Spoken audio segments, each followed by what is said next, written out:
Alam nyo, kung hindi sana nagloko ang mga babae sa relasyon, wala sanang SIM card registration. Ang mga babae parang pansit lang daw yan. Hindi dahil pampahaba ng buhay, kundi kulang pag walang tuyo.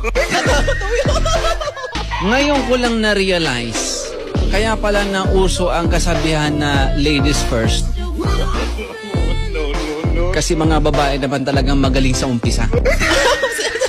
Ang mga babae matagal yan maligo, matagal kumain, matagal mag-ayos. Pero iso Santa Maria Elementary School, mabilison magduda. Ang mga babae daw parang wifi lang daw yan. Pagkasama mo, stay connected. Pag alis mo, searching for other device.